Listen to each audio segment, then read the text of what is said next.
What interested me about the Lost Episodes project? What didn't interest me? It was one of those jobs that comes in and you just say yes straight away. I did a reboot of Are You Being Served for the BBC a few years ago, and obviously with things like that and this, there's a lot of pressure from audiences to be respectful and faithful and funny, and that can make the performers feel quite pressured and scared, but that doesn't outweigh the honour of doing it and the challenge of doing it and the decision. You know, you just have to do something like this.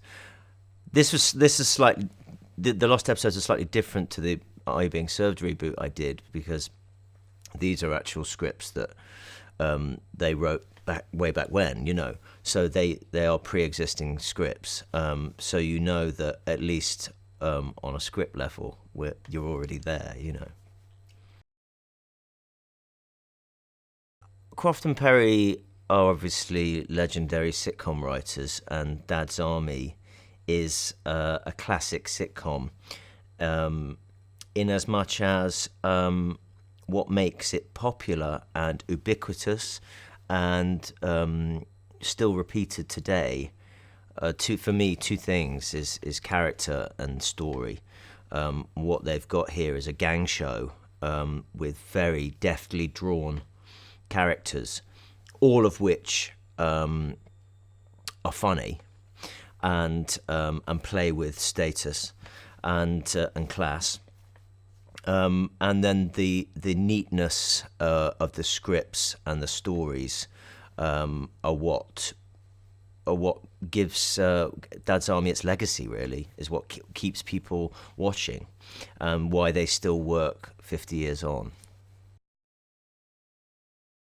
I don't specifically have any first memories of seeing Dad's Army first on TV. Because it's just been there all the time, my entire life. You know, it's just one of those things that's always repeated. So it's always on, and it's something that you can just lock into straight away because it's just part of our culture. So it's just been around for my 40 years, you know. To get into the mindset of Walker, what I did was what I imagine a lot of the other actors are saying is watch a lot of Dad's Army.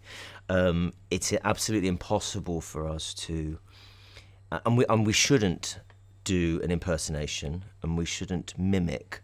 We should respectfully pay homage to what the actors did, but also bring our own performance to it.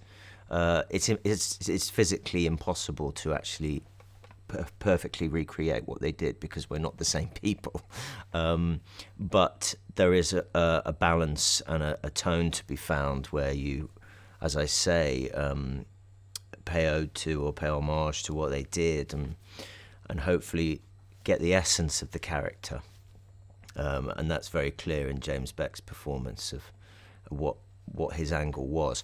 But that also goes back to what Croft and Perry have done, is very clearly drawn and define their characters. So there's no grey areas. They are what they are, you know.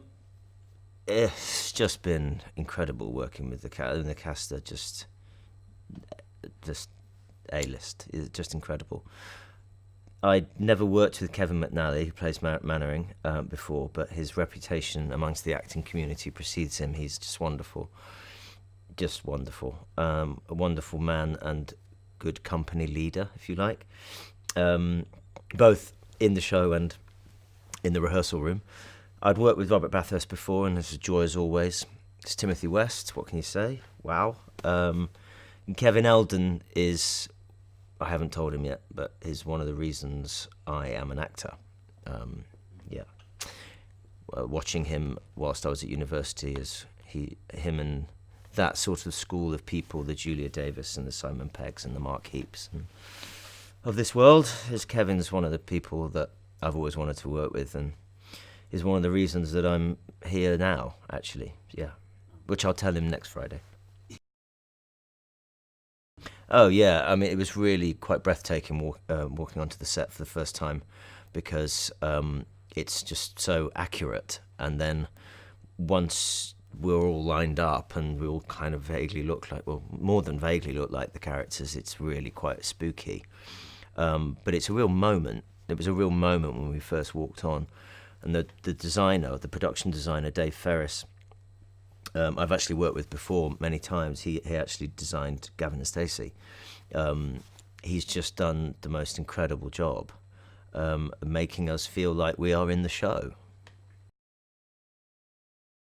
The loneliness of the long-distance walker centres around Private Walker, who I play, getting called up to the army, and the rest of the Home Guard, the rest of the gang, attempt to debilitate him sufficiently for him not to pass the medical, much to the audience's hilarity, I hope. And then he gets called up. He eventually passes his medical and goes off to the army. It's probably a huge spoiler, but he's allergic to corned beef, and so he returns. A message to the viewers would be: keep an open mind and enjoy.